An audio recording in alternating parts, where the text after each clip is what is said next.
ஓம் ஸ்ரீ கருப்பசாமி போற்றி போற்றி. என் அன்பு பிள்ளை, இப்போது என்ன நடக்குதுன்னு தெரியாம, இனி என்ன நடக்க போகுதோன்னு ஒன்றும் புரியாம, வாழ்க்கையை நினச்சி வேதனையோடும் குழப்பத்தோடும் கவலையோடும் வாழ்ந்துக்கிட்டு இருக்க உனக்கு எல்லாமே நல்லபடியாக நடக்க போகுதுன்னு குறி சொல்லத்தான் உன்னை தேடி ஓடி வந்தேன்.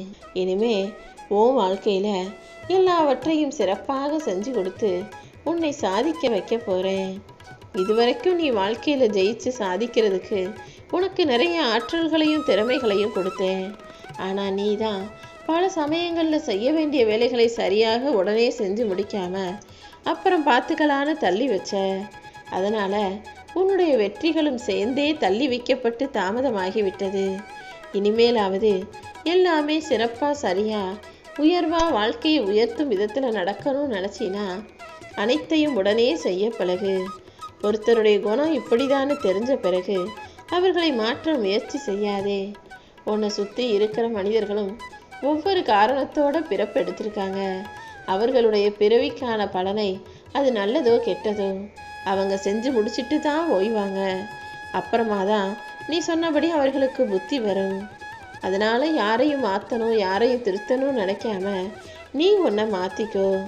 உன் வாழ்க்கையில் நீ படித்த படிப்பு உனக்கு கற்றுக் கொடுத்த பாடத்தை விட உன்னை சுற்றி இருக்கும் பல பேரின் நடிப்பு உனக்கு நிறைய பாடங்களை கற்றுக் கொடுத்திருக்குதானே. ஒவ்வொரு மனிதரும் ஒவ்வொரு சொந்தமும் உன் வாழ்க்கையில் ஒவ்வொரு நாளும் ஒவ்வொரு விதமாக நடந்து கொள்வதை பார்க்கிறாய் தானே. இனிமேலாவது வாழ்க்கை இப்படி தான் இருக்கும், குடும்பம் இப்படி தான் இருக்கும், மனிதர்கள் இப்படி தான் இருப்பாங்க, சொந்தம்னா இப்படி தான் இருப்பாங்கன்ற வாழ்க்கைக்கான விஷயங்களை சரியாக புரிஞ்சுக்கிட்டு எந்த விஷயத்தையும் எந்த வேலையையும் தள்ளி வைக்காம தாமதப்படுத்தாம உனக்கான விஷயங்களையும் உனக்கான வேலைகளையும் நீ தான் செஞ்சுக்கணும். உனக்காக யாரும் வந்து நிற்க மாட்டாங்க, எதுவும் செய்ய மாட்டாங்கன்றதை புரிஞ்சுக்கிட்டு உன் வேலைகளை நீயே செயல்படுத்த ஆரம்பி. வேலையிலையும் சரி, வாழ்க்கையிலையும் சரி, நீ எவ்வளவு திறமைசாலி, நீ எவ்வளவு புத்திசாலி, நீ எந்த அளவுக்கு அழகாக இருக்கன்றது முக்கியம் கிடையாது. உன் வேலையை நீ சரியாக செய்றியா, அதை மட்டும்தான் நான் பார்ப்பேன்.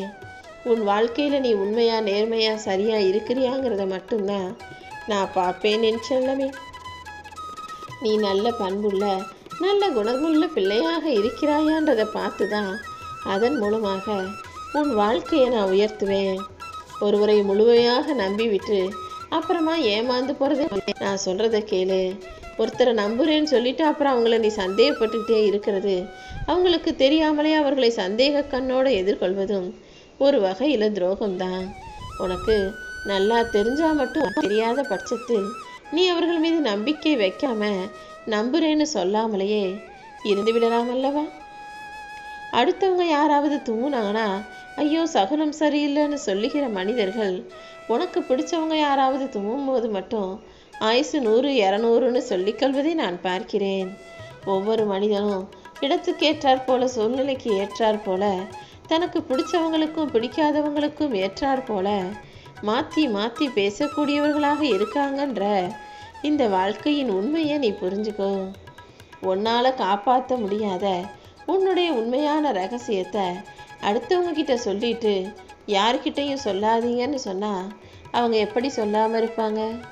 உன் ரகசியம் உனக்கு முக்கியமான விஷயம், அதை உன்னாலேயே காப்பாற்ற முடியாமல் நீ அடுத்தவங்க கிட்ட சொல்லிட்ட. அவங்க மட்டும் அதை அப்படியே யார்கிட்டையும் சொல்லாமல் இருப்பாங்கன்னு நினைக்காத. ரகசியம் என்பது ஒருவருக்குள் இருக்கும் வரையிலும் தான் ரகசியம். ஒருவரை மிஞ்சி அது இரண்டாவதாக இன்னொருவர் காதுக்கு போகும்போதே கூடிய சீக்கிரம் அது இன்னும் 10 பேருக்கு தெரிய வந்துருங்கிறத புரிஞ்சுக்கோ. எப்போவுமே உன் வாழ்க்கையில் நீ எதை வெளியே தெரியக்கூடாதுன்னு நினைக்கிறியோ அந்த ரகசியம் உன் மனசுக்குள்ளே மட்டுமே இருக்கட்டும். மற்றவங்க யாரையுமே எப்போதுமே நம்பி நீ சொல்ல வேணாம். ஏன்னா உன் ரகசியத்தை நீ ஒரு முறை வெளியே சொல்லிட்டினா அப்புறம் காலம் முழுவதும் அவங்க யார்கிட்ட சொல்லுவாங்களோ என்ன ஆகுமோன்ற அந்த பயம் உன்னை கோழையாக பலவீனனாக மாற்றிடும். அடுத்தவங்களுக்கு கொடுத்து வாழணும்னு நினைக்கக்கூடிய உன் இதயத்தில் நீ யாரையும் கெடுத்து வாழும் எண்ணமோட இல்லைன்னு எனக்கு தெரியும். நீ உண்மையாக இருக்கணும்னு நினச்சினா முதல்ல உன் மனசாட்சிக்கு உண்மையாக இரு. உன் மனசாட்சி சொல்கிறது போல கேட்டு நடந்து யாருக்கும் தீங்கு செய்யாமல் எல்லாருக்கும் நல்லதை நினச்சி நல்லதையே செய்யக்கூடிய பிள்ளையாக நீ இருக்கும் பட்சத்தில் இந்த கருப்பன் உனக்கு துணையாக இருப்பேன். எந்த உறவோ எந்த விஷயமோ அல்லது எந்த பொருளோ எதுவாக இருந்தாலும் அதன் மீது அதிகமாக பாசம் வைக்காத. ஏன்னா அது உறவோ விஷயமோ மனிதர்களோ பொருளோ என்னைக்கு இருந்தாலும் நிலையில்லாததாக உன்னை விட்டு பிரிஞ்சு போகக்கூடியதாக தான் இருக்கிறது, படைக்கப்பட்டிருக்கிறது.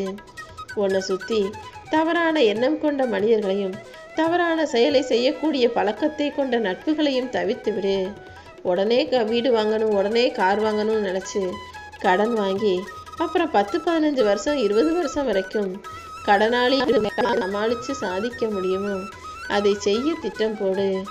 கடந்த கால சம்பவங்களை நினச்சி கவலைப்படாமல் அதை தவிர்த்து விட்டு நடக்க வேண்டிய நல்ல விஷயங்களின் மீது நீ கவனம் செலுத்தும் போது உன் வாழ்க்கையே அழகானதாக ஆகிடும்.